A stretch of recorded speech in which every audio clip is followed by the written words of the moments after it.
Sí, yo pongo para grabar, pero él también... This meeting is being recorded. Ahí está. Bueno, buenas noches, bienvenidos, ¿cómo están? Les damos la bienvenida acá a este segundo foro del segundo trimestre del Ateneo de Estudios e Investigaciones en Derecho Notarial y Registral del Colegio de Escribanos de la provincia de Corrientes. El tema que vamos a tratar hoy es usufructo, uso y habitación en las particiones hereditarias, y va a estar a cargo la disertación de las escribanas Zulma Cuevas y Rosa García. Así que les doy la bienvenida a todos, muchísimas gracias por participar, y los dejo en la palabra de estas genias que van a estar más que excelentes. Bueno, muchas gracias. Buenas tardes a todos. Bueno, nuestra charla, o creo por lo menos nuestra intención, es hablarla desde el punto de vista del asesoramiento a nuestros requirentes. O sea, tanto la partición, como dije al principio, como el usufructo, el uso, la habitación, son temas muy amplios. Entonces, nuestra idea es no perder, digamos, lo medular de esta reunión particular, que es ir del acto de partición a ver cómo llegamos a esa desmembración del dominio en estos derechos reales, ¿sí? Que muchas veces no los utilizamos como podríamos utilizarlos. Entonces, nosotros ahora vamos a empezar con lo que es la partición, cuáles son las características, cuáles son las formas y los modos de partir, qué es la indivisión hereditaria, para luego llegar al objeto de esa partición y ahí tratar estos derechos reales de disfrute sobre cosa ajena, como son el derecho real, dijimos, de usufructo, de uso y de habitación, y que el Código Civil y Comercial trajo importantes innovaciones, y fundamentalmente respecto al usufructo. El Código no nos da una definición de lo que es la partición. Lo que el Código hace es remarcar el efecto y la oponibilidad frente a terceros. El 2363 nos dice que la indivisión hereditaria cesa con la partición. Si la partición incluye bienes registrables, es oponible desde su inscripción en los registros respectivos. Es decir, que el único acto, o sea, por el cual cesa esa indivisión hereditaria es con la partición. Si bien del articulado del Código Civil y Comercial no surgen sistemáticamente los caracteres, podemos inferir algunos elementos esenciales. Decir en principio que puede ser integral la partición, es decir, abarcar todos los bienes indivisos para poner fin a la comunidad hereditaria, que puede sufrir excepciones cuando se admite una partición parcial. Es obligatoria porque los herederos no se pueden oponer a la partición. Pueden sí pedir, por ejemplo, la postergación cuando esa división vaya en detrimento del valor de los bienes o cuando haya una indivisión forzosa. Porque si bien el fin de la indivisión es la partición, hay veces que pueden darse situaciones que impidan que esa división se realice sobre toda la masa o sobre algunos bienes determinados. Y justamente una de esas situaciones es la indivisión forzosa, que puede ser impuesta por el testamento, por el testador, o puede ser acordada por las partes, o bien puede surgir porque se opone el cónyuge supérstite a realizar esa partición, o un heredero. También decimos que es imprescriptible la acción para pedir la partición de la herencia, mientras continúe la indivisión y aun cuando pueda oponerse a ese pedido la prescripción adquisitiva sobre determinados bienes cuando se ha intervertido el título. Eso nos dice claramente el 2368, que voy a leer. Dice, la acción de partición de herencia es imprescriptible mientras continúe la indivisión, pero hay prescripción adquisitiva larga de los bienes individuales si la indivisión ha cesado de hecho porque alguno de los copartícipes ha intervertido su título, poseyéndolo como único propietario o durante el lapso que establece la ley. Es decir, intervertir el título significa que dejó de poseer como heredero y comenzó a poseer como propietario, exclusivo de ese bien. Entonces, pero esa prescripción, o sea, para que se dé la prescripción se tuvo que haber un proceso, tiene que haber una sentencia en los términos del 1905. Entonces, cuando los otros herederos pretendan realizar ese acto partitivo, este heredero que tuvo ese uso exclusivo puede oponerse argumentando que adquirió por prescripción ese bien. Pero no por esto vamos a decir que prescribió la acción para pedir la partición de la herencia, porque respecto a los otros bienes es perfectamente viable, es imprescriptible. ¿Se entiende, no es cierto? ¿Sí? ¿Se entiende ahí lo que es que no es que es imprescriptible? Decimos que es retroactiva, que igual yo leo del Power, pero después yo voy a desarrollar estos caracteres, que es retroactiva como consecuencia del carácter declarativo. Se considera que cada heredero ha sucedido solo inmediatamente los bienes comprendidos en su escuela y no tuvo derecho alguno en los que corresponden a sus herederos. Y es declarativo, no traslativo, dice, ya que se limita a establecer que los bienes asignados a cada heredero, que cada heredero lo ha tenido desde el momento de la muerte del causante. Después yo me voy a explayar en estos caracteres. Bueno, este acto de la partición está relacionado con la indivisión hereditaria, que es la situación que se genera a partir de la muerte del causante y que finaliza con la partición. Es el estado de la herencia que se configura cuando hay más de un heredero, ¿no es cierto? Porque si queda un solo heredero, ese es el dueño exclusivo, ¿no es cierto?, de todos los bienes dejados por el causante. O sea, si queda un solo heredero, no hay comunidad hereditaria. ¿Y qué pasa durante el estado de indivisión? Y pasa que toda la herencia le corresponde a todos los herederos y sin que ninguno pueda atribuirse un derecho de propiedad exclusiva sobre alguno de los bienes. Es decir, que cada uno es propietario de una porción ideal sobre los bienes indivisos, que es lo que nosotros llamamos la cuota hereditaria. Como propietarios, cada uno de los herederos tiene derecho al uso y goce de los bienes relictos, pero ese derecho de usar y gozar en forma simultánea va a ser de acuerdo a las posibilidades y a la naturaleza de los bienes, ¿no es cierto? Y sin perjudicar los derechos de los otros coherederos. Porque el problema se suscita cuando el uso que pretende hacer uno de los herederos no es aceptado por el otro heredero. Entonces, ahí no nos va a quedar otra que recurrir a la resolución judicial del conflicto, ¿no es cierto? También puede darse que durante el estado de indivisión, alguno de los herederos pretenda hacer un uso exclusivo de algunos bienes comunes y excluya de ese derecho a los otros herederos.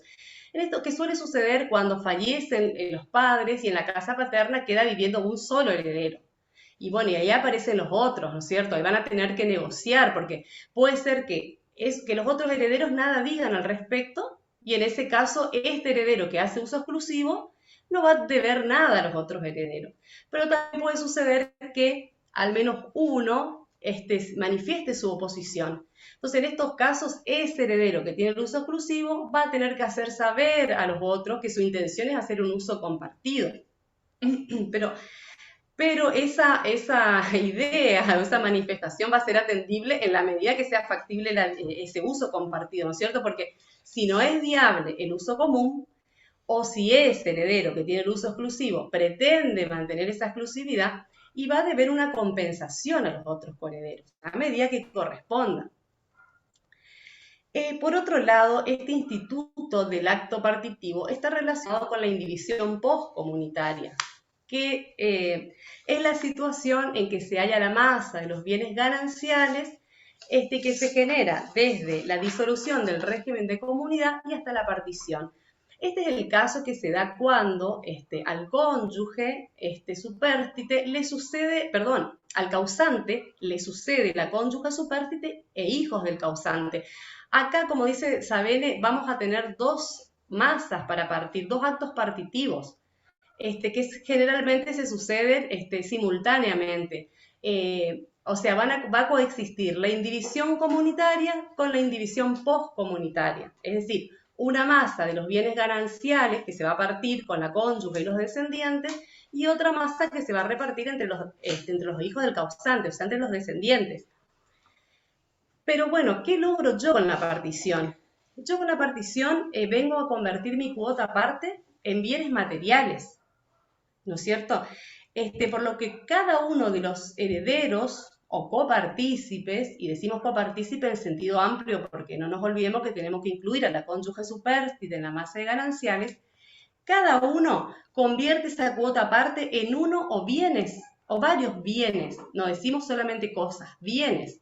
Y ese bien en el que yo convierto mi cuota parte, de acuerdo al modo que yo voy a partir, que ya vamos a ver, se va a traducir en dinero o bien se va a traducir en derechos sobre cosas. O sea, ese es el efecto propio de la partición. Nosotros ya desde la época de Vélez, y esto nada tiene que ver con la reforma, tenemos un sistema de particiones declarativas.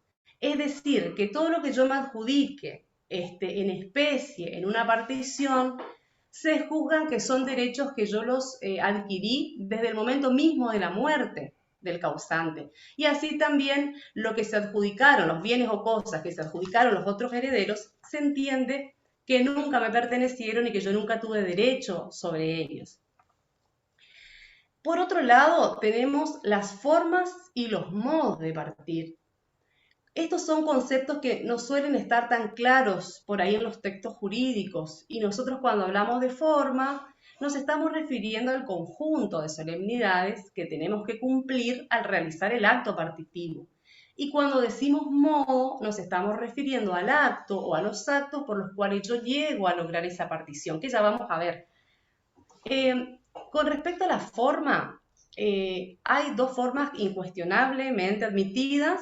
Por un lado, la partición privada, que es la que se realiza por los herederos con total prescindencia del órgano jurisdiccional, o sea, no interviene el juez para nada, pensando nosotros siempre en inmuebles, ¿no es cierto?, y en derechos reales sobre inmuebles. Estos herederos van a la escribanía y en ejercicio de esa libertad de formas que nos confiere el 2369, que ya vamos a ver, van a una escribanía y hacen la partición por escritura pública.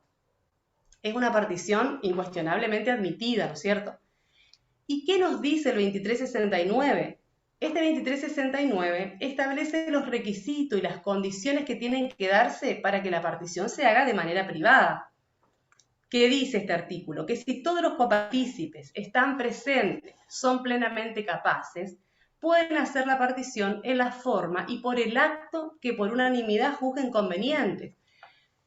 Este artículo, en relación al anterior, lo único que hizo fue cambiar la expresión heredero por copartícipes y la expresión capaces por plenamente capaces. Por otro lado, tenemos la partición judicial. La partición judicial es la del 2371. Esto obviamente que implica un juicio, es decir, reclamar judicialmente la partición de la herencia. Tiene que haber un juicio, una demanda, una contestación de la demanda y que termina con una cuenta particionaria aprobada por el juez, o sea, parte del juez. ¿Y en qué casos se da la partición judicial? Y lo dice el 2371. Si hay copartícipes incapaces o con capacidad restringida, a ver que yo no estoy siguiendo el power, ahí está, con capacidad restringida, o ausentes, o si bien terceros, fundándose en un interés legítimo, se oponen a que esa partición se haga privadamente, o bien si los copartícipes son plenamente capaces y no acuerdan en hacer una partición privada. Entonces, en estos casos, necesariamente hay que hacer la partición de manera judicial. Cuando hablamos de los incapaces o con capacidad restringida, por supuesto que esa partición judicial va a tener que realizarse con la intervención de los representantes legales, ya sean los progenitores, tutores, curadores o apoyo, o bien si hay contraposición de intereses con la intervención de un tutor o curador especial. Cuando este artículo dice o habla de los ausentes, no se refiere solamente a que no comparezcan personalmente, sino que tampoco lo hagan a través de un representante voluntario, ¿no es cierto? Y con respecto a, son plenamente capaces y no acuerdan hacer la partición privadamente, o cuando un tercero, dijimos, manifestando un interés legítimo, se opone a que la partición se haga privadamente. Que puede ser el caso, por ejemplo, de un acreedor personal de ese heredero que se vea perjudicado si la partición se hace privadamente, porque a su deudor se le pueden adjudicar una menor cantidad de bienes de los que a él le corresponden en su cuota hereditaria, ¿no es cierto? Se podría ver perjudicado. Ese podría ser un tercero que manifieste ese interés y que la partición necesariamente se tenga que hacer de manera judicial. Por otro lado, tenemos la partición mixta, que con respecto a este tipo de particiones no hay acuerdo, hay una gran discusión doctrinaria, entendiendo por partición mixta a la que realizan los herederos, también con prescindencia del órgano jurisdiccional, en instrumento privado homologado por el juez. Ese sería, ¿no es cierto?, la partición mixta. Lo que pasa es que nosotros ahora no contamos con una norma como tenía el Código de Vélez en el 1184, apartado 2, no tenemos una norma que regule las particiones mixtas, ¿no es cierto? Entonces, esto hace que se susciten cuestiones y discusiones con respecto a las formas. Es decir, que si yo en el acervo hereditario tengo bienes inmuebles, si necesariamente tengo que hacer la partición por escritura pública, porque así impone el 1017, inciso A. ¿Qué nos dice este artículo? Que deben ser otorgados por escritura pública los contratos que tienen por objeto la adquisición, modificación o extinción de derechos reales sobre inmuebles. O si bien tenemos que tener en cuenta el 2369, que se refiere a la libertad de formas, que sí nos permitiría hacer una partición por instrumento privado con homologación judicial. Esto en doctrina está muy discutido, o sea, ¿cuál sería la regla? Para quienes establecen que el 1017, inciso A, es la regla, y si hay bienes en el acervo hereditario para partir, la escritura pública necesariamente. Y la excepción estaría dada por el 2369. Otra corriente doctrinaria entiende al revés. La regla está dada por el 2369, que permite la libertad de formas, que había leído anteriormente el artículo, y la excepción estaría dada por el 1017, inciso A. Pero en este tema, dice Savene, nosotros tenemos que tener en cuenta qué pasa en la jurisprudencia, qué se aplica en la práctica, porque eso va marcando un camino, ¿no es cierto? Y en la práctica se aplica el 2369. Los herederos hacen las particiones en instrumento privado, los jueces homologan, y esos instrumentos se inscriben en los registros de la propiedad inmueble de manera definitiva, digamos, sin observaciones. Es decir, que la jurisprudencia, podemos decir actualmente que de una manera casi uniforme está admitiendo el 2369. Es decir, se puede partir la herencia con bienes, con derechos reales sobre inmuebles por instrumento privado homologado por el juez. Por otro lado, están los modos de partir. Cuando decimos modo, dijimos anteriormente que nos referimos al acto o a los actos por los cuales yo llevo adelante esa partición. Entonces, la partición, ¿cómo podrá ser? En especie, en dinero.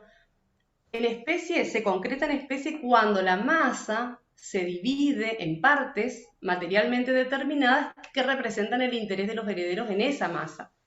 O también la partición puede hacerse en dinero. La partición se da en dinero cuando los bienes son indivisibles, o cuando son divisibles, caen en las limitaciones del 2375. ¿Qué nos dice este artículo? Que si son divisibles, y mejor no dividamos el inmueble si esa división va a tornar antieconómico el aprovechamiento de las partes. Entonces, o cuando los herederos no se ponen de acuerdo en hacer una partición en especie, y bueno, procedemos a la venta de los bienes y nos adjudicamos el dinero. Ese es el efecto propio de la partición. Bien, como dice Savene, cuando nos referimos a las adjudicaciones, tenemos que distinguir el objeto que vamos a partir del derecho que yo me adjudico sobre ese objeto. Porque en las particiones, al igual que en otros actos traslativos, no me adjudico cosas. Por ejemplo, en el caso de los inmuebles no me adjudico el inmueble, me adjudico un derecho sobre el inmueble, dice Savene. Entonces pensemos primero en el objeto que vamos a partir, si es necesario hacer una modificación material, ¿no es cierto? En el caso, por ejemplo, que se trate de varios herederos y que existan varios inmuebles en un número que permita que cada heredero se adjudique un bien, y ahí no tendríamos inconveniente. Ahora, puede darse la situación que estemos frente a un inmueble susceptible de división. Entonces, previo a ese acto de partición, vamos a tener que contratar el agrimensor, si las medidas nos permiten, someterlo al régimen del dominio común o bien a la propiedad horizontal, ¿no es cierto? O sea que todo va a depender al momento de realizar el acto de adjudicación si se adjudica. Yo hablo siempre de inmueble porque creo que es lo que nos interesa a nosotros, ¿no es cierto? Que nos adjudiquemos el inmueble como está o que lo tengamos que dividir. Va a depender. Bien, pero en todos estos supuestos, ¿cuál es el derecho que yo me adjudico? Y bueno, seguro yo me voy a adjudicar el dominio, el condominio o la propiedad horizontal, porque dice Sabene claramente que en estos casos el pensamiento es: yo acá me tengo que llevar propiedad a título de derecho real sobre cosa propia. Es lo que generalmente pasa, adjudicamos el dominio, el condominio o la propiedad horizontal, ¿no es cierto? Pero esto es si nosotros vemos, dice Sabene, en la partición como una operación de dominio. Ahí nos vamos a adjudicar dominio, condominio, propiedad horizontal. Hay otra corriente doctrinaria que ve en la partición una operación de valor. Entonces, dice él, ahí podemos empezar a pensar en esa posibilidad de que en ese acto partitivo podamos desmembrar el dominio, adjudicarse unos la nuda propiedad y otros el derecho real de disfrute sobre cosa ajena, que puede ser el usufructo, y digo usufructo porque creo que es el que más utilizamos, ¿no es cierto? Y podríamos realizar esa partición y desmembrar el dominio en instrumento privado, sí, porque en este caso, hablando de que hayamos optado por el usufructo en esta desmembración, en esta adjudicación, no se trata de un usufructo en sentido estricto, que sí exigiría la escritura pública. Es un usufructo que nace por contrato, por el acto de partición. Entonces, por un lado eso, no es, nace del contrato, es usufructo. Entonces, también apelamos a la libertad de formas que nos da el 2369, tranquilamente podemos realizar la partición por instrumento privado y presentarla al juez para su homologación. Todo esto nos lleva a recordar nuevamente las formas. Si nosotros tenemos que hacer una partición y hacer una desmembración del dominio en escritura pública, sabemos que sí, claramente, es la forma. Si tenemos que hacer una desmembración del dominio en una partición judicial, ¿podemos? Y claramente no. ¿Por qué? Porque el juez no puede constituir derechos reales o imponer su constitución, dice el 1896 en la parte general, y como si esto fuera poco, lo reitera el 2133, que dice que el juez no puede constituir usufructo o imponer su constitución. Pero, o sea, en la partición judicial el juez adjudica dominio, y en la partición mixta se discute, como dijimos hoy, se discute mucho esta posibilidad de que si se puede o no desmembrar el dominio. Si se puede desmembrar el dominio, decimos en las particiones privadas, se discutió varias veces esta posibilidad porque se entiende, algunos dicen que no porque se vulnera la prohibición legal que tienen los jueces. Pero si nosotros vemos en una partición mixta, no participa el juez. Son las partes las que parten y se adjudican. Entonces el juez solamente homologa, o sea que en un instrumento privado sí se podría desmembrar el dominio. Esto preocupó, bueno, es un tema, digamos, fue tema en la 4ª reunión nacional de directores, que se llevó a cabo justamente en Corrientes en agosto del 2018, donde se cuestionó esto y se llegó a la conclusión por unanimidad que en estos casos se deben inscribir estos, hablamos de hijuela, ¿no es cierto? En este caso, se deben inscribir de manera definitiva porque no hay un defecto de forma. Acá yo transcribí la conclusión de la reunión nacional de directores. Después igual les va a quedar el PowerPoint y les podemos pasar. Bien, entonces, aclarada esta situación, en relación a la hipótesis de poder hacer la partición por instrumento privado, decimos que sí. ¿Podemos desmembrar el dominio en un acto de partición? Decimos que sí. Entonces, al momento de asesorar, tener en cuenta que no siempre es el usufructo el derecho que mejor protege a nuestro cliente. Tenemos el derecho real de uso, el derecho real de habitación, y esto no solamente en las particiones, ahora no recuerdo, pero hay un artículo también que nos permite, por ejemplo, hacer una donación con reserva de uso o hacer una donación con reserva del derecho real de habitación.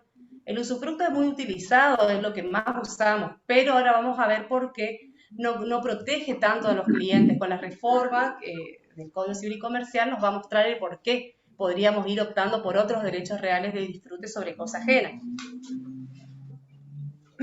Bien, sabemos que el usufructo, haciendo un repaso, porque no vamos a adentrarnos mucho en todas estas figuras, pero el derecho real de usufructo es un derecho que está regulado a partir del 2129, consiste en el derecho de usar, gozar y disponer jurídicamente de un bien ajeno sin alterar la sustancia.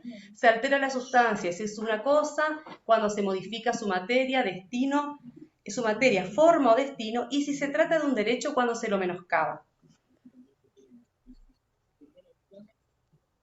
Pero cuando decimos nosotros que el usufructuario puede disponer jurídicamente, podríamos decir que casi lo asimilamos al dominio, pero él no es dueño. Él puede usar y gozar sobre un bien ajeno y sin alterar la sustancia. Entonces, claramente hay limitaciones a este usufructuario, o sea, que estamos lejos de decir que es igual al dominio, ¿no es cierto? El derecho de usufructo es un derecho temporal, son todos los derechos de disfrute sobre cosa ajena, que si nosotros en el acto de constitución nada decimos, entendemos que es vitalicio, si es a favor de una persona humana, ¿no es cierto? Si es a favor de persona jurídica, el plazo máximo de duración de usufructo será de 50 años. El usufructo es un derecho que no permaneció estático en esa faz netamente asistencial que tenía al inicio, ¿no es cierto? Sino que ahora adoptó un perfil más económico. Y esa ampliación en la función socioeconómica del usufructo se ve traducido en las legislaciones modernas que tienden a flexibilizar la negociabilidad del usufructo y alentar su transmisión, su transferencia.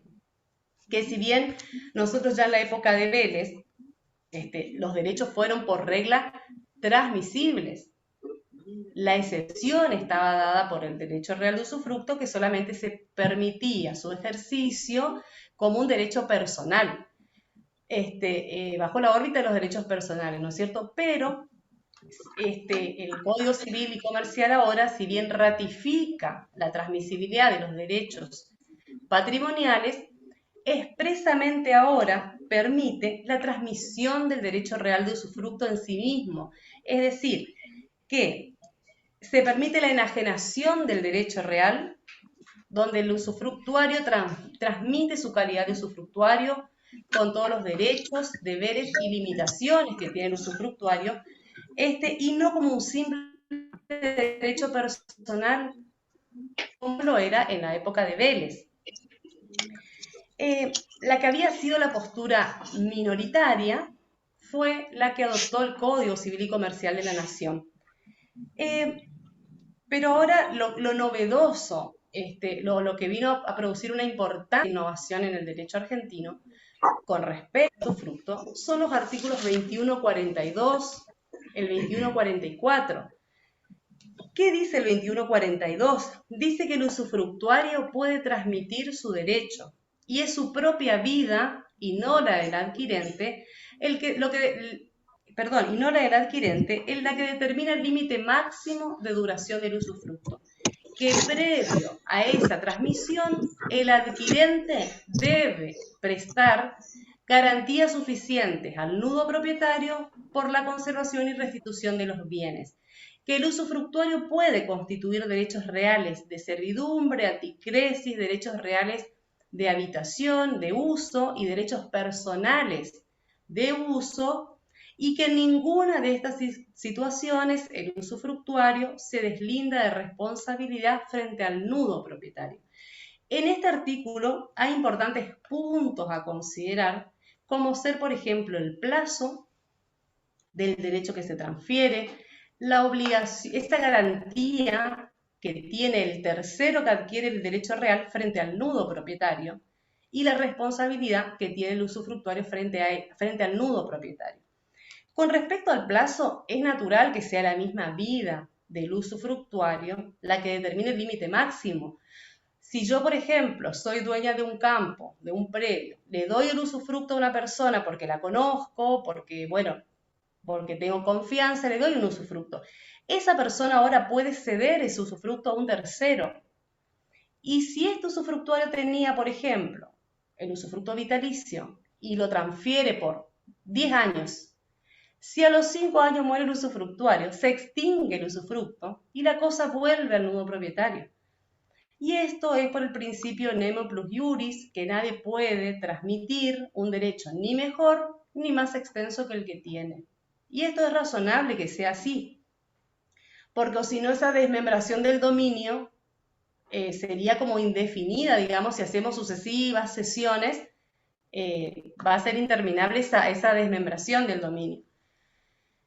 Bien, por otro lado, decíamos que este artículo habla de esa garantía que debe prestar ese tercero que adquiere el usufructo frente al nudo propietario.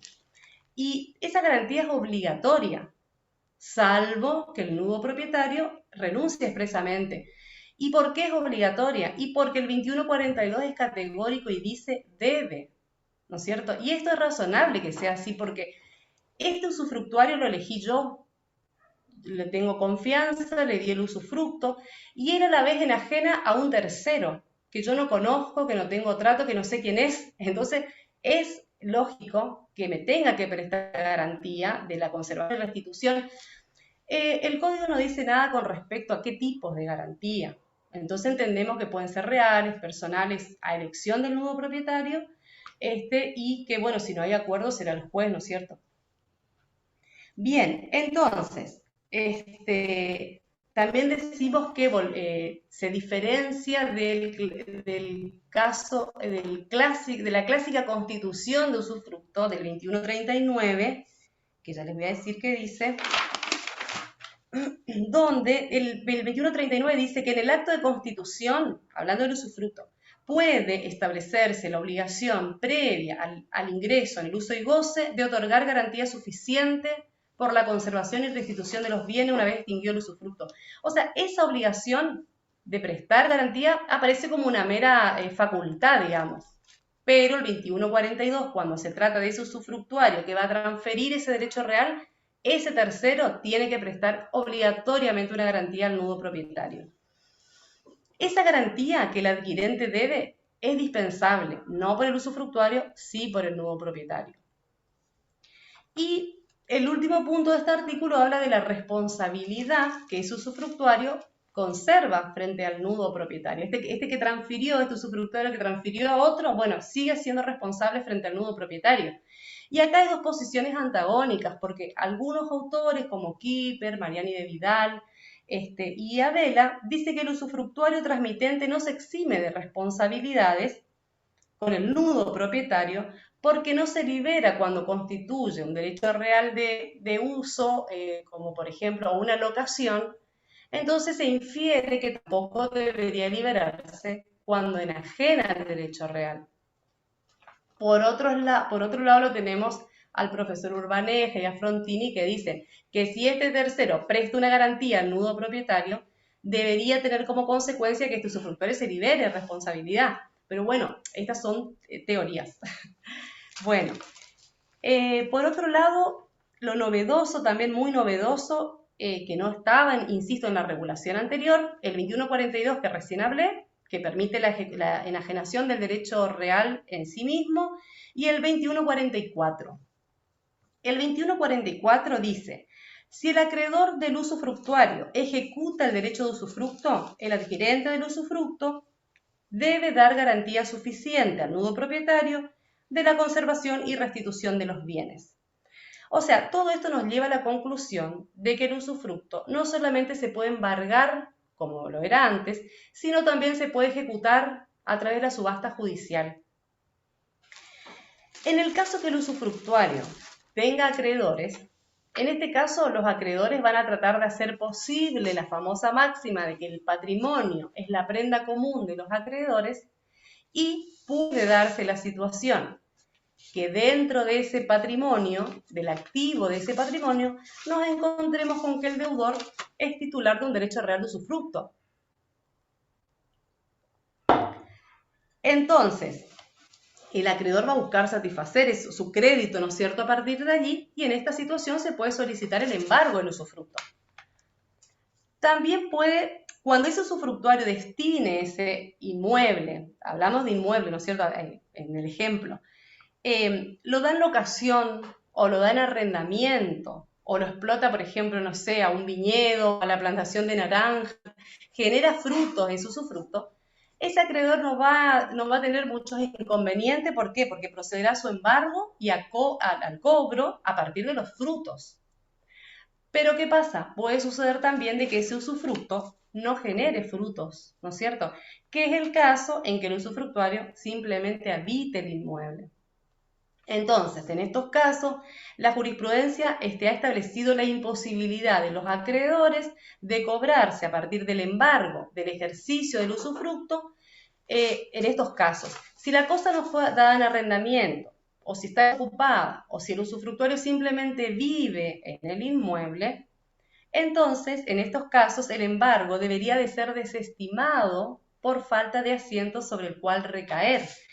Este era el inconveniente antes de la reforma, cuando no se podía ceder no se podía ceder el derecho real de usufructo.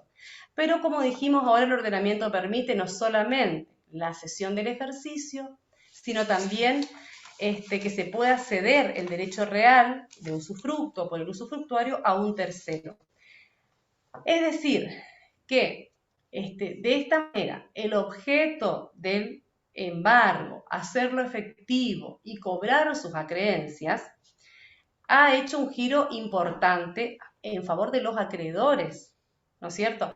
Sin duda, ese embargo va a tener como asiento el derecho real de usufructo considerado en sí mismo y se va a efectivizar mediante la subasta judicial, que indefectiblemente va a originar la transferencia forzada del derecho a favor del adquirente en ese acto. En las jornadas nacionales que se llevaron a cabo en Bahía Blanca en el 2015 se estableció por unanimidad que el Código Civil y Comercial de la Nación prevé no solamente la transmisibilidad voluntaria, sino también forzada mediante la subasta judicial en ejecución individual o colectiva. Eso textualmente lo estoy leyendo como conclusión. En este caso, el nudo propietario, por supuesto, debe ser citado al proceso, ¿no es cierto? También el acreedor, en estos casos, puede encontrarse con otra dificultad, que es que el usufructuario haya protegido su vivienda bajo el régimen de protección de vivienda, si se dan los requisitos del 244. Entonces, pueden darse muchas situaciones, por eso, como conclusión, podríamos decir entonces que ese usufructuario que quiere proteger su uso y goce del inmueble destinado a vivienda de la acción de los acreedores, debería poder optar por el derecho real de habitación, puede, mejor dicho, optar por el derecho real de habitación, que es intuitu personae, y no verse en la situación o verse obligado a una transmisión forzosa en virtud de esa ejecución, ¿no es cierto? Bueno, esa es la idea, ¿no es cierto?, de mostrar por qué a partir de la reforma y de las innovaciones que sufrió el derecho real de usufructo, por ahí es conveniente ir abriéndose al abanico de posibilidades que nos da el mismo código. Como dijimos, estos derechos estaban ya regulados, pero la reforma vino a establecer más claramente esas diferencias. Bueno, Rosy ahora va a hablar de los otros derechos reales de disfrute sobre cosa ajena, que son el derecho real de uso y el derecho real de habitación. Bueno, como bien dijo Zulma, en las particiones hereditarias los herederos pueden adjudicarse, algunos la nuda propiedad y otros el derecho real de uso, usufructo, uso y habitación. En este nuevo código lo que vemos es una revitalización de los derechos reales, lo que permite, ¿no es cierto?, aplicar derechos que ya conocíamos pero que eran poco utilizados, y eso ocurre con el derecho de uso y habitación. Si hacemos una breve reseña de estos dos derechos, vemos que están regulados, junto con el usufructo, los 3 derechos reales de disfrute sobre cosa ajena que se ejercen por la posesión. El ordenamiento regula al uso en el título 9 y le dedica 4 artículos, del 2154 al 2157. Y a la habitación está regulado en el libro 4 también el título 10 del 2158 al 2161. En ambos derechos hay una remisión en subsidio a las normas del usufructo, a excepción de las disposiciones particulares establecidas en cada título. Cuando vamos al artículo 2154, ahí lo conceptualiza y dice que el derecho real de uso consiste en usar y gozar de una cosa ajena, su parte material o indivisa, en los límites y en la extensión que establezca el título, sin alterar la sustancia. Si el título no establece la extensión de ese uso y goce, estamos constituyendo un usufructo y solamente puede ser constituida a favor de persona humana. Del análisis de este artículo vemos, primero, el objeto, ¿no es cierto?, cosa, mueble, inmueble, no fungible. El sujeto lo vamos a llamar o denominar usuario. Este usuario podrá usar y gozar de esa cosa bajo el principio salva rerum substantia, que significa la carga de no alterar ni modificar la cosa, ya sea en la forma, en el modo, en la materia, ni en el destino. Se puede dar esa trilogía o cualquiera de los elementos. Entonces la primera pregunta que nos hacemos es, ¿en qué consiste ese uso? ¿Qué puede hacer ese usuario con la cosa? Y la norma es clara, dice, en los límites que establezca el título. ¿Qué significa el título? El instrumento donde se constituyó ese derecho real. El derecho de uso exige que se pongan límites y los límites van a estar determinados por las facultades que tiene ese usuario. ¿Cuáles van a ser? Las facultades materiales y las jurídicas. De las jurídicas no hay problema porque el 2156 establece que no puede constituir derechos reales, contrario censo podrá constituir derechos personales que se extinguen con la muerte del usuario. En cambio, las facultades materiales de ese uso y goce van a depender del negocio jurídico que se trate. Por ejemplo, si nosotros debemos limitar un uso, lo primero que tendremos que colocar es el destino. Supongamos que se trata de un uso que esté destinado a una locación, destinado a una vivienda. Las limitaciones que podemos poner a ese uso sería, por ejemplo, las jurídicas no constituir derechos reales, las personales, que puede locar, que puede hacer un comodato, que puede hacer una locación temporal, o cualquier otro derecho personal que tenga a su favor. Y en cuanto a las limitaciones de la sustancia, no alterar la sustancia. O sea, siempre tenemos que limitar, porque si nosotros nos limitamos y ponemos en forma amplia, lo que hacemos es constituir un usufructo. Y ahí hay una franja cuidable, ¿no es cierto? Porque ese derecho puede ser, como bien dijo Zulma, embargable, subastable, digamos. Bueno. Con respecto al plazo, como todo derecho real no es perpetuo, debe tener un plazo determinado o determinable. O sea, cuando constituimos el uso tendremos que poner un plazo, por ejemplo, de 10 años o bien constituirlo con carácter vitalicio. No es un derecho transmisible por causa de muerte, finaliza con la muerte del usuario. Se constituye solamente a favor de persona humana, a diferencia del derecho de usufructo que se constituye también a favor de una persona jurídica. Y esto se entiende por la finalidad. Primero porque la persona jurídica no tiene familia y también podría crearse la franja de que podría ser un fraude a los acreedores. Y con respecto al derecho de acrecer, también puede ser pactado expresamente entre el constituyente y el usuario. En el Código de Vélez teníamos, ¿no es cierto?, esa idea de que el uso se constituía a favor del usuario y de la familia. Era un objeto reducido. Pero en el nuevo código no alude al vocablo familia, entonces se entiende que podría ser limitado a un sujeto. Sin embargo, la norma del artículo 2157 utiliza nuevamente el vocablo cuando dice que pueden ser ejecutados por los acreedores del usuario, no pueden ser ejecutados, por los acreedores del usuario los frutos que estén limitados al uso de ese usuario y de la familia.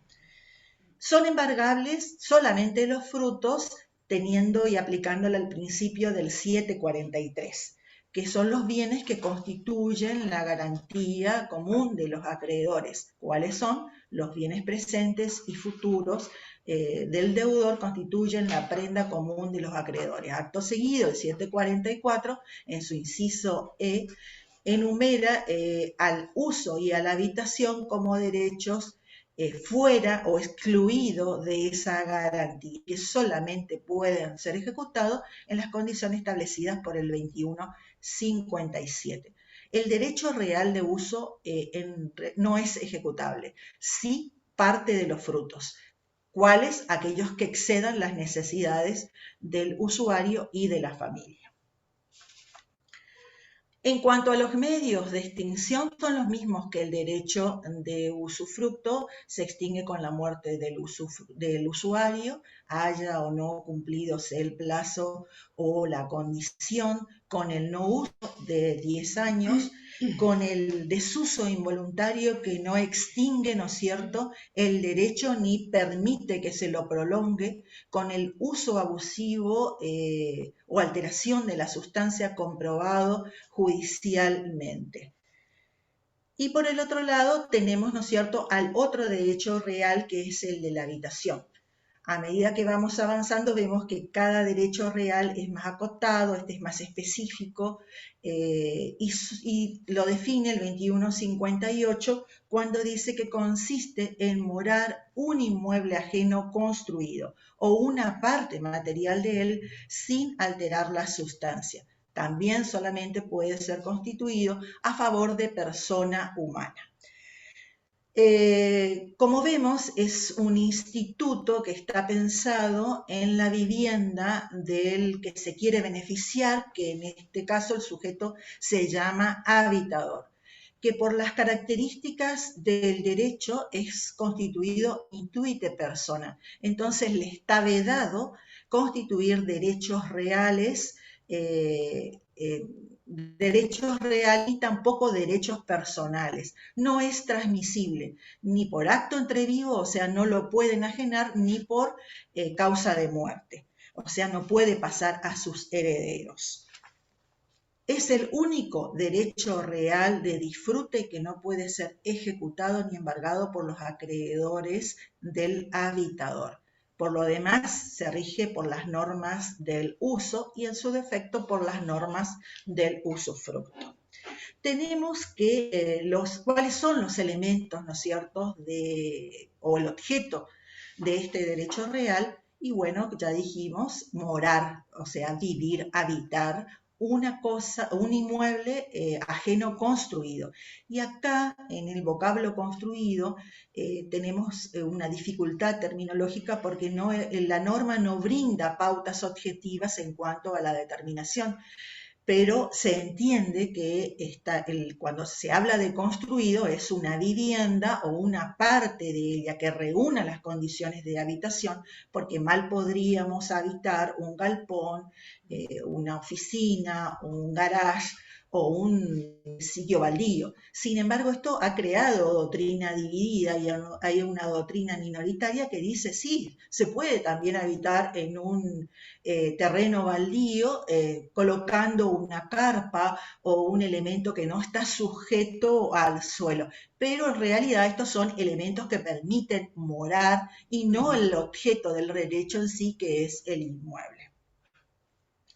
Y por último tenemos que el sujeto, como ya dije, es el habitador y la norma nada dice si existe pluralidad, eventual pluralidad de titulares.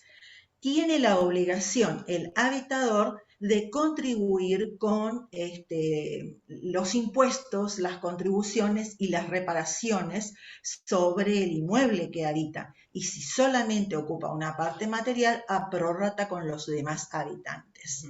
Rosy, disculpa, y te pregunto, ¿ese derecho real de habitación que yo me adjudico en las particiones es el mismo que regula el 2383?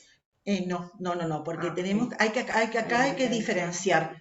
Tenemos de fuente convencional contractual, que son el derecho real de habitación del que estaba hablando, ¿no es cierto? Claro, nace por contrato. Nace directamente por contrato, en cambio el derecho real de habitación del cónyuge supérstite es de origen legal, o sea, lo crea el legislador.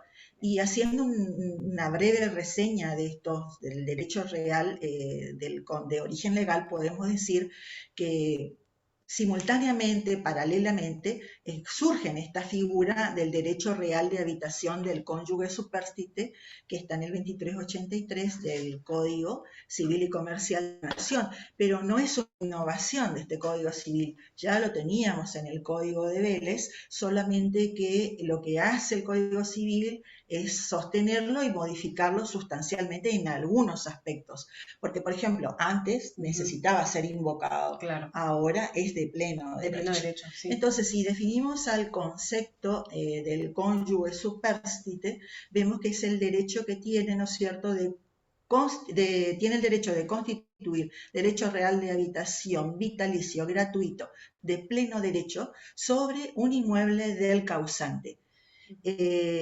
donde radicó el último hogar conyugal y que a la hora del fallecimiento del causante o la apertura de la sucesión no estaba en condominio con otras personas. Y sí, este es un derecho, otra diferencia, que es inoponible a los acreedores del causante.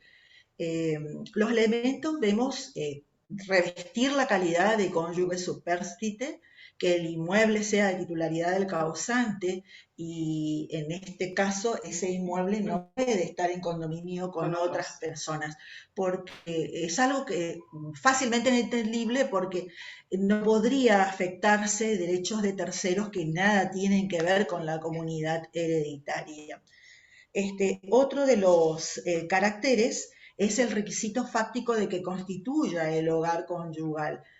Esto puede generar controversia, porque los coherederos pueden alegar o probar que no era el último hogar conyugal o que no existía el hogar conyugal porque ya hace mucho tiempo estaban separados, pero le corresponde al cónyuge supérstite probar por cualquier medio si quiere alegar el derecho. Los medios de extinción, fallecimiento, ¿no es cierto?, del cónyuge, también se rige por las normas del usufructo en cuanto a no alterar la sustancia, el uso abusivo, el no uso por 10 años, una consolidación, una renuncia o destrucción de la cosa. En el 19º Congreso de Derecho Registral Nacional se estableció que el documento registral continente de un derecho del cónyuge supérstite puede ser de origen judicial o notarial y no es observable a la hora de su registración, por ejemplo, si se hace por escritura pública, siempre que cuente, ¿no es cierto?, con el consentimiento o la conformidad de los herederos declarados o instituidos. Otra forma también sería cuando se dicta una sentencia, ¿no es cierto?, el testimonio resultará de la reproducción de la sentencia o también el notario podrá protocolizar las actuaciones judiciales dentro del sucesorio. Y como dije, este derecho, los acreedores, es inoponible a los acreedores del causante.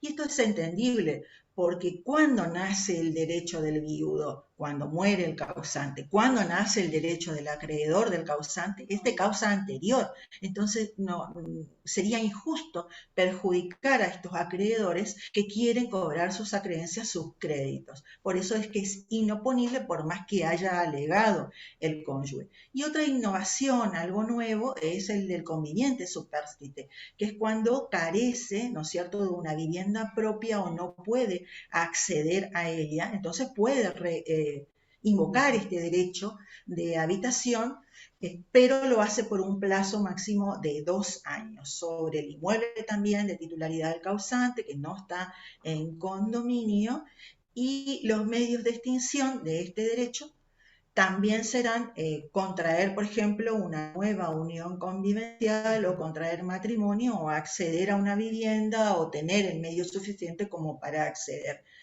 En cuanto a estas uniones convivenciales, deben reunir los requisitos del artículo 509 y 510, sobre todo el 510 en cuanto al plazo. No es necesario que sea una unión convivencial inscrita o no. Es de la línea de pensamiento mayoritaria y siguiendo a Sabene, que este derecho real puede ser también reconocido y declarado en vía notarial, perfectamente cuando el conviviente, ¿no es cierto?, prueba todos los elementos fácticos y vienen los coherederos a dar su consentimiento, o bien por transcripción de las piezas judiciales, que es lo más común, digamos. Cuando el derecho de... Bueno, en principio más o menos sería eso. Sí, se entendió. Lo que vemos acá en cuanto a la revitalización de estos derechos, y vemos cómo juega todo lo que hemos estudiado, cómo fue cambiando este derecho y la utilidad que se le está dando al uso y a la habitación, porque depende, ¿no es cierto?, de cómo queremos, cuando venga el requirente, ir reduciendo el objeto y haciéndolo más ajustado a lo que quiere, porque el usufructo es amplio. Olvidémonos de ese requirente que venían los padres para constituir una donación con la sola finalidad de evitar la sucesión. Claro. Venían a donar y no tenían ninguna intención del usufructo. Entonces les asesorábamos que como no era un derecho antes ejecutable, podría constituir el derecho de usufructo, ya sea reservando o constituyendo, y entonces él podía seguir habitando el lugar o usufructuar la cosa. También tenía, pero después con el correr de los tiempos y ya siendo habitual el usufructo, ya venía el otro requirente que no solamente requería la donación, sino también la plantaba el usufructo, porque ya lo había heredado, ya era algo que se venía de padre, claro, como más conocido. Entonces venía, y ahora con esta nueva, la posibilidad de que este derecho sea ejecutado y subastado, y bueno, hay que tener un poquito de cuidado en el asesoramiento, porque si tiene deudas, bien puede ser ejecutado este derecho. Bien. Eso es todo más o menos lo que quisimos, ¿cierto? Bueno, acá nosotros finalizamos nuestra charla, o sea, esperamos haber cumplido con nuestra finalidad, que era instalar el tema para debate, bueno, que se plantee como un interés, ¿no es cierto?, para poder estudiarlo mejor. Así que bueno, no sé si alguien tiene algo para preguntar o si nos quieren decir algo. Sí. Ante todo, felicitarlas. Excelente. Realmente brillantes estuvieron. Muchas gracias. Cada una con su tema y lo compaginaron muy bien. Realmente le dieron la importancia que tiene y extractaron todo lo mejor, todo lo que es, digamos, para los colegas, interesante realmente esto del derecho de habitación, que hay que ir por ese camino. Ese era nuestro temor, porque son temas muy amplios que dan para explayarse, para estudiarlo, pero ir demasiado por la partición o ir demasiado por estos derechos reales iba a hacer perder el eje, que era justamente ver que podemos adjudicar nuestros derechos reales de disfrute sobre cosa ajena. Que Sí. bueno, protegen más, como hacemos hincapié otra vez, que protege más el derecho real de habitación a veces que el usufructo mismo, digamos, que es lo que siempre utilizamos, y bueno, así que bueno, espero que nos haya Como entendido, que me dejó sonando el tema de la subasta. sí, sí, nosotros también, Sí, claro, se la puede Exactamente. verdad que subastar. Claro que hay siempre los pros y los contras, ¿no es cierto?, en estas situaciones, porque también el que compra, el que va y compra ese usufructo en una subasta judicial, también se expone a la situación de que el usufructuario fallezca. Ese usufructo Exactamente. se extingue, o sea, nadie le garantiza. A veces uno juega con la edad de la persona y dice, bueno, tiene 20 años, no. Pero bueno, estos negocios por ahí no se dan con personas tan jóvenes. Pero yo creo que ese es un factor importante a destacar. El que compra se arriesga, a lo mejor, no sé, es un campo lo ve muy productivo y puede hacer más cosas que el usufructuario no está haciendo. Bueno, compra, lo explota y bueno, le saca un rédito mayor, pero siempre está el riesgo de que la vida del usufructuario se acabe y ahí se acaba el derecho, Sí. exacto, ¿cierto? Así que bueno. exacto. Sí, una cosita más para agregar, cuando es el derecho de habitación y el inmueble es, digamos, extenso, también se permite poder mensurar el pedazo o sea, la casa, para que la conviviente pueda, digamos, sobre esa Determinar. fracción Claro, estar. nosotros también teníamos ese cuestionamiento. Los derechos reales se pueden ejercer sobre todo el inmueble o sobre una parte indivisa, ¿no es cierto? El tema es que, por ejemplo, en algunas provincias, como en Buenos Aires, está admitido el croquis como algo muy positivo y lo tienen en cuenta. Hasta donde yo sé, o por lo menos en nuestro caso particular, no nos No, tocó acá no. constituir una habitación, por ejemplo, donde tengamos que determinar la parte material sobre la cual va a recaer, que yo hice mis consultas al registro hoy, por ejemplo, en la parte de dominio, y le digo, tengo que inscribir una habitación sobre una casa que tengo construida atrás.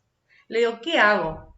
Viste que es el caso clásico, tenemos una casa y tenemos una habitación arriba o en el fondo de la casa. Y Tal me dijeron, cual. le digo, ¿me piden un plano? Por supuesto mi consulta fue informal, no es que yo tuve una entrevista con alguien, pregunté, llamé y pregunté. Y me dijeron, escribano, no, haga una descripción de la parte material sobre la que va a recaer el derecho real y por lo menos ponga la superficie. Cosa que a mí me sorprendió, porque generalmente en nuestro registro acá de Corrientes es todo con plano de mensura.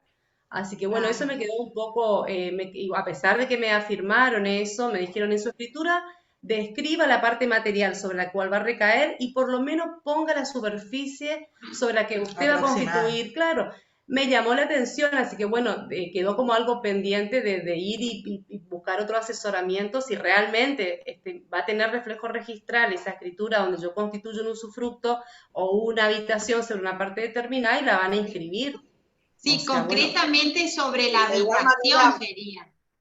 Yo creo que claro, se de igual, referían a eso, a la claro. habitación. A lo ¿Viste? mejor, a mí nunca me tocó particularmente instrumentar, entonces como que uno queda Yo, con la yo, teoría. claro, yo generalmente estoy usando el derecho de habitación realmente porque creo que es lo que Más eh, proteja, digamos. protege a la conviviente en realidad, o al cónyuge o a la persona que uno quiera que habite, Beneficiar. Claro. Sí, este, una sola vez yo instrumenté, pero en una sesión de derechos hereditarios, porque Echegaray decía que en estos casos donde la cónyuge supérstite hace una sesión de los gananciales, es conveniente poner que esa sesión implica renunciar al derecho real de habitación, porque si no, como la ley le otorga, digamos, por derecho propio, hay que manifestar en esa escritura que en la Que sesión se está renuncie. renunciando al derecho real de habitación. mira vos, Porque como ella qué explica, bien. claro, porque es legal, o sea, la ley le da porque sí, digamos, es legal ese derecho. Así que bueno, Sí. esa es la única vez que tuve que instrumentar derecho real Que hay. de Bueno, habitación. realmente felicitaciones nuevamente y bueno, si pueden habilitar los micrófonos, si alguno tiene alguna inquietud, entre todos vamos a tratar de responder, así que Zulma y Rosita Bueno, quédense tranquilas, y con Cristina también, y Corina y todo el equipo acá. Bueno, pueden deshabilitar, no sé si hay alguna pregunta, no estoy viendo, todas son felicitaciones, excelente Gracias. la explicación. Y aquí Mauricio dice, si el usufructo no produce frutos y el usufructuario lo usa solo para habitación, ¿entendí bien y no se puede embargar en ese caso el usufructo? Claro, eso es lo que pasaba, que la jurisprudencia decía que en ese caso había que desestimar el embargo porque carecía de asiento sobre el cual recaer. Esa era la dificultad que teníamos antes de la reforma. No se podía, porque solo se puede hacer el ejercicio. Y como no se podía hacer eso, no hay frutos que embargar, digamos, no procedía. Entonces, ahora sí, ahora se puede ejecutar, se puede comprar en subasta judicial y explotarlo. Por eso No es sé. conveniente incorporar el derecho de habitación. Exactamente. ¿Entendés, Mauricio? Inejecutable, claro, inejecutable, inembargable. Instituit de Y persona. bueno, a ver, no sé, Mauricio, si está respondido. Y excelente, felicitaciones, dice acá el escribano Federico, que acá se junten, muy claro. A las colegas, realmente excelente, Rosy, Zulma, Sonia Baleirón, muy bien, chicas, Paola Martínez, muy bien. Bueno, realmente todos están contentos y entendieron. Bueno, eso es lo importante. No sé si nos preguntan porque no entendieron o si saben mucho y... No, se entendió perfectamente, perfectamente. Bueno, hay algo que yo no sé si no lo escuché o porque vine en algunos momentitos, pero respecto de la partición, sí. Dejar en claro que siempre va a suceder antes del sobreseimiento, porque puede ser que, ¿sí? Puede ser. Sí, te escucho. Sí, porque vos habías detallado las formas, pero siempre eso se va a dar antes del sobreseimiento, porque si bien la sucesión se culmina con la partición, pero en realidad me parece que habría que distinguir entre que se culmina con el sobreseimiento, porque a veces va todo en condominio y después se parte fuera de la sucesión y ahí sí o sí, si es un inmueble registrable, o un mueble registrable, va a ir por escritura pública o por la forma que se requiera. Está bien, sí. No, porque puede ser un sobreseimiento parcial, perdón. ¿Cómo están, claro, chicas? Sí. Claro, sí, puede ser un sobreseimiento parcial y se puede hacer una partición parcial por el resto de los bienes, que de hecho ocurre. A mí me tocó, hay una partición parcial, vos no lográs el sobreseimiento todavía, pero podés lograr un sobreseimiento parcial respecto de un bien. Sobre un bien determinado, por ejemplo. Exactamente. Sí. Siempre que que el sobreseimiento no sea total, podés partir. Y no claro, sí. Lo que se hablaba acá era solamente de partición. Entonces, pero esa partición va a ser siempre antes del sobreseimiento, ya sea parcial o total. Claro, porque después ya no corresponde la partición. Pues ya no corresponde. Y se va a ajustar a la forma que tenga que ser. Ya sería división de condominio. Claro, división de condominio o desmembramiento. Sí, las particiones cuando son de loteo y por ahí fallece el titular y tiene varios hijos, ya hacen la partición privada en escribanía, lo presentan en el juzgado y uno con eso homologado ya puede empezar a hacer las escrituras individuales. Por supuesto. Pero Zulma se refería, Corina se refería al sobreseimiento, hasta el sobreseimiento, por eso. Claro, porque se había dicho en un principio como que sí, la sucesión terminaba con la partición, y en realidad no, termina con el sobreseimiento. No, porque pueden aparecer hijos, aparecer hijos, ahí es. También. Corina, después de la partición viene la adjudicación, perdón, después de la partición viene la adjudicación y el sobreseimiento. A ver, acá hay una pregunta pero no llego a entender, dice, si es un usufructo vitalicio en condominio, partes indivisas, ¿puede uno de los condóminos hacer uso de la nuda propiedad? O sea, si hay un usufructo sobre parte...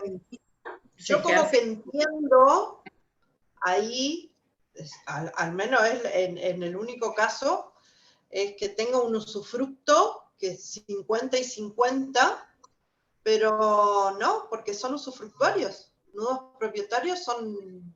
Vos lo dividís se divide en nudo de propiedad y se divide en usufructo. Para mí, si son usufructuarios, no puede volver a tener la nuda propiedad. Claro, ¿qué se refiere a si puede hacer uso? No sé qué quiere decir si puede hacer uso de la nuda propiedad. No, si cuando hay confusión ya es propietario, digamos. Si hay nudo propietario y usufructuario, ya tiene el dominio. Eso yo interpretaría como que no hay derecho de acrecer. Acá puede ser el derecho de crecer, sí. Pero no igual tiene el derecho de acrecer, entonces al fallecer uno, ese 50% va al nudo propietario, se consolidan, si no hay derecho de acrecer. Expreso. O si no va al otro usufructuario, claro. Claro, Si pero el nudo propietario ya es nudo propietario, siempre lo fue. Por eso te estoy diciendo. El nudo propietario siempre lo fue, por más de que se constituya el usufructo, que se haya reservado el usufructo en un 50 y en un 50, el otro que tiene, vamos a suponer que uno quiere tener la nuda propiedad, si es usufructuario no va a poder tenerlo. Condóminos, y uno solo de los condóminos puede transferir el usufructo. Para mí se refiere al derecho de acrecer. Si se refiere al derecho de acrecer, Mauricio pregunta. Si fallece uno, va a ser no nuda propiedad, sino usufructo. Y ahí va a llegar a tener el 100% de usufructo. Claro, es lo que decía. Claro, yo me guío porque debe ser algo así, digamos. Grisel, no sé si querés aclarar, es la que hizo la consulta. No sé si querés explayarte mejor o está contestada. Realmente Chicas, yo creo que se refiere a si el condominio necesita la firma de los demás condóminos para constituir usufructo. No, puede constituir usufructo sobre su parte indivisa. Esa es la pregunta. Cada condomino puede constituir usufructo sobre su parte indivisa. Creo que esa nomás es la pregunta. O requiere la firma de los demás condóminos. No.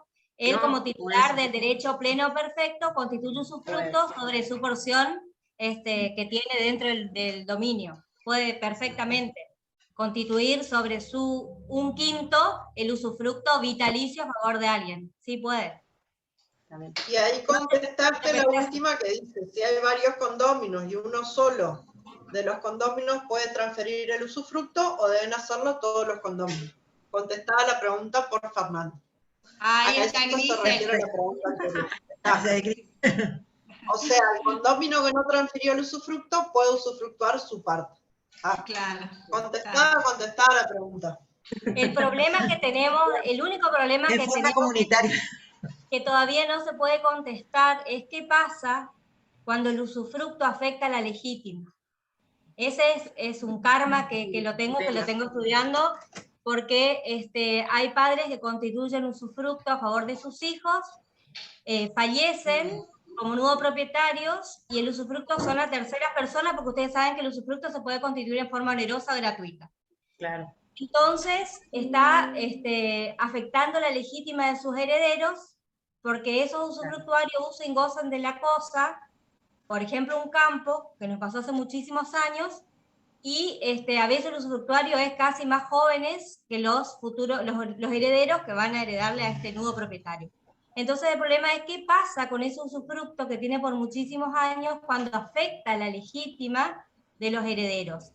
Y la gran pregunta es si es colacionable ese usufructo o cómo se resuelve cuando afecta la legítima de los herederos. Eso es materia jurisprudencial, hay varias cosas porque como me tocó de cerca y tuve que investigar hasta dónde un derecho real, por eso hay veces que sería mucho más beneficioso hacerle un traje más a medida utilizando el uso o la habitación específica, para que ahí para no vulnerar otros derechos y principalmente la legítima que todavía es de orden público. Claro, está bien también. Así es. Así es. Bueno, no sé ¿alguna pregunta más? excelente realmente todo. Y nuevamente, la verdad, estuvo excelente. Bueno, Me gustó mucho. muchas gracias. Muchas Gracias. Excelente las dos. Muy buena estuvo. Muy interesante. Bueno, muchas gracias. Gracias. Bueno, en nombre yo de, digamos, del Ateneo, agradezco como coordinadora a Zulma y a Rosita, que previamente estaban ansiosas y lo hicieron naturalmente. Realmente la disertación fue natural, y en nombre del Colegio de Escribanos, darle este agradecimiento a Cristina, y bueno, nos estaríamos encontrando en el mes de octubre con la escribana María del Carmen Buazo, con el tema Derecho de las personas con discapacidad en el ámbito notarial. Así que, bueno, con fecha a designar, pero bueno, todavía no tenemos la fecha. Sí, sí. La fecha siempre, las publicaciones las hacemos generalmente ya desde el año pasado, 10 días antes o una semana antes. Así que bueno, muchísimas gracias por la atención, por haber participado. Muchas gracias también, vi varios colegas del interior, así que muchas gracias por la participación. Y Dios mediante nos veremos en el mes de octubre, ¿sí?